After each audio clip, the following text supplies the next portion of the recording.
Hey, what's going on, everybody? It's David Palmer, the Leo King. We are here at UAC 2018 in Chicago, and I've got Vic Dicara in the house. I really love this guy. I've watched a lot of his videos, and I'm actually excited to, meet you in person. So the reason why I really wanted to bring you on is because I've seen a lot of your work, and I call you a hybrid, and I want you to kind of describe the astrology and the systems that you use to get, where you're at with astrology. You call me a hybrid because it's like tropical and sidereal at the same time? Correct, yeah. Yeah. Well, what I'm doing is tropical science, but the stars are sidereal. Gotcha. Because that's what sidereal means. Sidereal means star. Of course. So the stars are sidereal. So that means that nakshatras, the Vedic nakshatras, they're based on stars. So those guys are sidereal.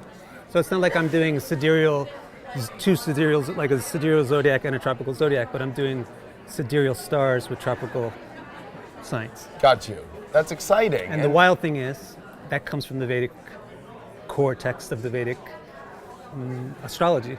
Right, okay. And what made you get into astrology? What fascinated you about it, and how did you get into it? Same thing that made me go to Japan. Really? My wife. Your wife is the one who, wow. So before we were actually doing this, I was asking Vic, he lives in Japan. I was like, what brought you to Japan? My wife.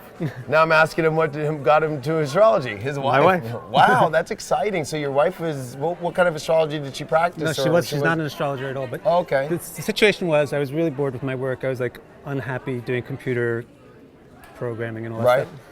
And previously, like the previous era of my life, I was like living in temples. Oh, wow. And studying Gita, studying Sanskrit things. So I have all kinds of stuff in my head, that's like the background of what an astrologer needs to know. But I didn't know the technical stuff of how you calculate charts and interpret planets. Right. So one day, she just walks into my room and she goes, "Hey, you should become an astrologer, a Vedic astrologer." Right. I'm like, okay. Okay. And then I picked up a book, and then I was like, oh, I think I know this stuff.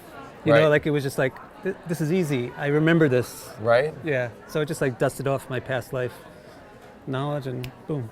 So what makes you different than a typical Vedic astrologer? Because I've heard, some people say out there, that you do it a little bit differently. What is it that makes you so different in a more technical sense that you would say than other Vedic astrologers? Well, the main thing is that most Vedic astrologers use the sidereal zodiac. Got you. And with you using the tropical, you're using the understanding of, because I'm a Western astrologer, you're using that understanding of the ecliptic and how the tropical zodiac works.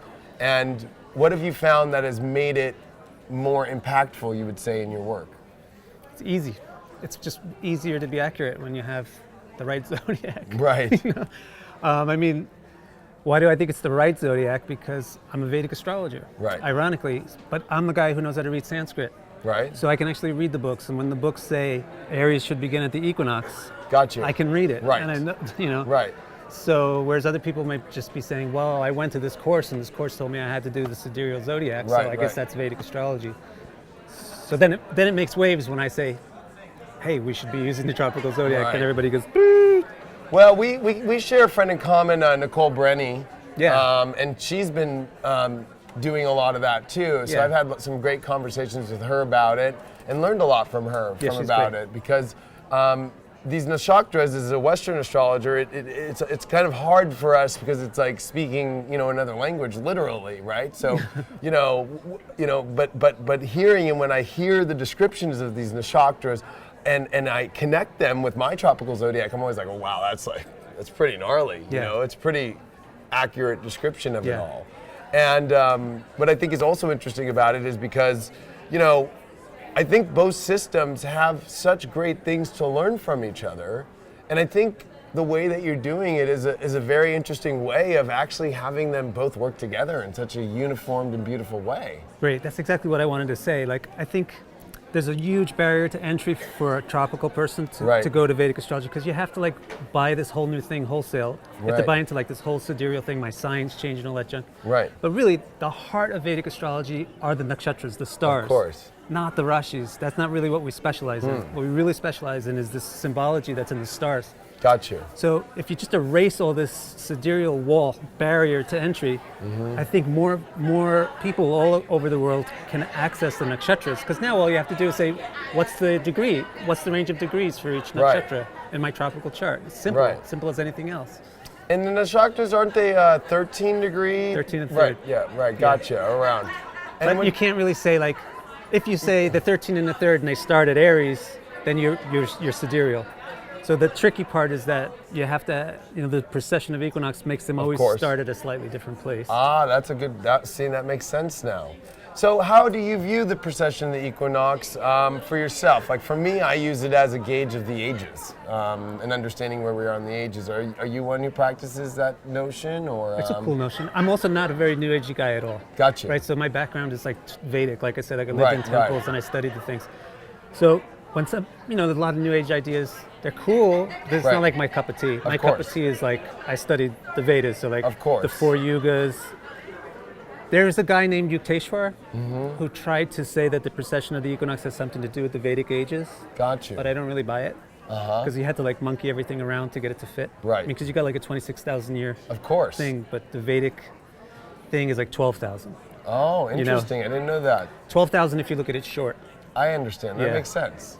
Yeah, because me as a Western, it's kind of like, okay, if I look at that 0 Aries point and I look and see where the precession is, that's determining just that sign is still the age we're in, right? Yeah. You want to hear a cool thing though? The way I see it?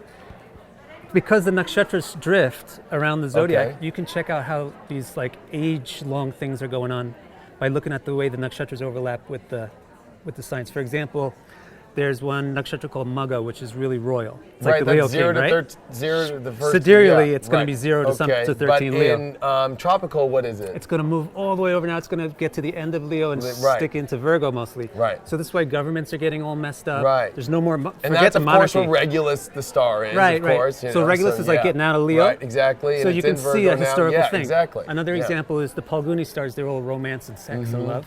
Now they're going into Virgo. They're in Virgo. They're right? So that's where Venus is debilitated. Right. So you're getting a weird thing where you can't really get Venus in a perfect condition anymore. And if you look at the world today with relationships and everything, it's really weird and off and not traditional. If you look at, especially because of course I've come from Western, if you look at old pictures of Venus in Western culture, it's this beautiful goddess that comes out of the shell, right? And it's just like beautiful, and it's like, doesn't feel that way right now. You know what I mean? Like it's like we're trying to in social media, but we're having to fakely, Instagram use some sort of filter to make us look that way. Yeah. You know what I mean? Yeah, it's true. It's so true. No, natural beauty, man. Venus was really natural. It was natural, and I don't think we as humans, unfortunately, have felt that in our age. Which is kind of interesting. Right. Like I was just talking to somebody last night. They just keep talking about how they look. Right. I was like, I don't care how you look, just tell me how you feel. Right. Yeah, tell me how you feel. That's more sexy than how you look. Right. How do you feel about yourself? Because you can be with anybody and they might look amazing, but if how the they feel is what you're really going to connect with. If it's not there, it's like, what's the point? It's nothing there. There's one more interesting.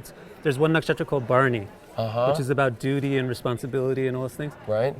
It used to be in Taurus, which is kind of supporting it. That's very family oriented. Right. Now it's moving into Gemini.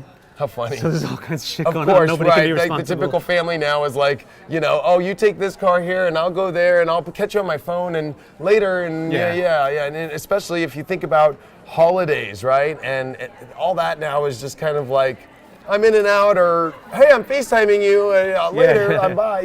So you can do age predictions like that too. That's it's not just like a cut and dry, like there's this age, that age. So help me understand this Venus retrograde that's going to be coming up, which I think is important to bringing up this whole aspect of beauty and relationship that we were talking about. Is going to be happening, of course, tropically in Scorpio, back into Libra, where natural place is, and come direct in Libra, which is going to be the first time that we're actually going to see Venus in a happy place come direct. Because if you look at the star point, Venus has been retrograding in Aries, it's been retrograding in Virgo, it's been retrograding in, it's always been retrograding in places it does not want to be. And this is gonna be the first time it actually comes out. So that beginning of Scorpio and end of Libra, where it's really gonna do its biggest work, what nakshatra is that right Chitra. there? Oh, okay, and what is Citra? One of the best nakshatras for Venus. Really? Citra is Spica. It's based on the star Spica. It's a gorgeous star, right? It's practically as beautiful as Venus. Right, it is. So you're going to see when Venus goes direct, they're going to be so beautifully together, those two stars. Right, and so that means, it's so weird because I've been doing a lot of my horoscopes trying to tell people this October, November is going to be really good for the relationship factor of life, but I think it's necessary for some of the really big, crazy stuff that's coming here in the next couple of years, right? Yeah. So it's going to be interesting that you say this to me because it even confirms and reaffirms so much more for me of how beautiful that transit's finally going to be for all of us, the world, and maybe for the first time actually feeling beauty in a way that our ancestors actually felt that we've never got to feel before. Yeah. Hopefully, especially for people who have some sensitive point that's going to line up with where that station is. Oh, dude, I'm so glad I got to talk to you about this stuff. So another thing is, are you one that uses outer planets? No. No. So that's me, right? You get a feeling from me, like, I'm just real simple. You know, I just like to go back, check out what the classical system is. Of course. Learn it. I need to learn that stuff better. I don't need to pile more like decorations. Right. Talk about beauty, right? Right. If I'm beautiful, then I just look beautiful when I wake up. If I'm not beautiful, then like I don't have to pile on like decorations and stuff. It's not going to make me look more beautiful. I need to like be more healthy, really, right? So that's my approach to astrology too. It's like if I really want to learn this stuff, I should get the basic stuff right. Learn what these planets really symbolize. Really understand. Get inside what this planet really symbolizes. What does this sign symbolize? Right. I don't need to like go off on a wild goose chase of all these new planets and asteroids and stuff. That's cool. And when, of course, with Rahu and Ketu, with this Mars retrograde, of course, going to be happening on Ketu, right? What's your feeling that's going to be? What is that area in the nakshatra that's going to be happening? That I don't know. But that's like Mars and Ketu are like your classic textbook watch out. Yeah, I know. You know, red flag. Right. So let's see. I mean, it's always really dangerous. dangerous. There's a lunar eclipse that's going to be happening exactly on Mars retrograde and Ketu. Yeah, that's like a real at the same worry time, point, right? And that's what's weird is it's kind of a bipolar thing, right? We're gonna have this Mars retrograde and then come into the Venus retrograde in that nakshatra in that area that needs to really happen. So it's almost like a repair job or something. I don't know. Yeah, it could be good because Venus and Mars are a pair. Right. So one might be able to heal the other or something like that. Yeah. I need to think about it. Yeah, what is that?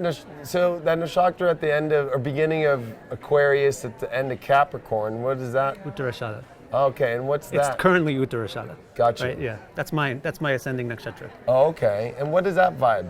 Uttarashada is, it's about the person who loves to teach you, help you, guide you. It's like about confident. Uttarashada is a very confident place. They're really good at mastering something. Okay. And then they can like really like lead other people down the right way. Interesting. So they're like really strong. You can't really like push them around. Well, that's going to be interesting with Mars retrograde. There, right, so like it's kind of things that just like boom, they go through the... Which actually makes sense tropically in that zone, end of Capricorn, coming into Aquarius, which is about showing the way, but with a lot of confidence coming out of Capricorn, right? The last degrees where Mars is an exalted and Saturn's home with like that kind of teacher, but a confident, sure teacher, not questioning anything, knows directly where it's going. Yeah, Mars over there is like very independent. Right, of course, yeah. I'm doing it myself. I know it myself. I'm going to lead you myself. Yeah. You don't have to deal with this. Right. The UAC hierarchy and all that stuff. Right, exactly. Yeah, I'm just going to do it. Whatever. I'm doing my own thing. Yeah, exactly. Oh, I'm so glad. So, is there any other things that astrologically that you're working on in your life right now, or the big thing. What is it that you're working with? Is the thing about nakshatras, right? The biggest problem is that most of the knowledge of them is lost. Gotcha. Because most of the Indian astrology got really, like everybody else in the world, really interested in the 12 signs, and then they just got wrapped up in that and kind of lost touch with what they used to have. But we found this old text, just 27 Sanskrit lines in this ancient book called Taittiriya Brahmana, and it hadn't been translated, but I translated it. I translated and I wrote a commentary on it. So I'm going to publish that soon, like in the next month or two. Oh, really? And that's great. There's like 6 words about each nakshatra. It's almost like a Sabian symbol for like each nakshatra. Really? Oh, that's exciting. It's beautiful. So do you use Sabian symbols at all? No. I would like to, but yeah. Like I said, I just keep my plate as empty as I can, I can really digest it. That's cool. That's cool. And what else is it that you're excited about once you release that? I mean, where are you wanting to take your astrology? Are you looking to make it a career more, or are you looking to do more? Do you do one-on-one sessions? What is it? Yeah, I do one-on-one sessions. I do I try to have a wide range of things for people because not everybody has the same amount of money that they can Right, spend of on course. astrology. So like, I like to have inexpensive reports that people can get, or if they can, if they can afford the time to have like a 4-hour session. Like I do like 4 1-hour sessions separate. But what I really like to do is teach. Got you. So I really like to teach about nakshatras or teach about planets. Got you. So do you have a school that you do and like a online course or something that you do? And that's all at your I'm working website? on developing it more. Oh, cool. Yeah. And so people can find more about you at vicdicara.com? They sure can. Anything else that you want to talk about or I love bring you. up? Thank you so much. Yeah, no problem. I'm so glad that we got to meet. Yeah, me too. Honestly, I love your work and I love what you're doing. Me too. I'm really glad. Yeah. I was like, this guy looks so flamboyant. I wonder if he's really going to be cool. But then I met you and I was like, this guy is totally cool. Oh, no, you're totally cool, man. I already knew that right away when I saw your videos, so super cool, man. No, Thank you. And Nicole speaks super highly of you too, so. Good, thanks. Yeah, All right on. Take care, brother. Yeah. Later, guys.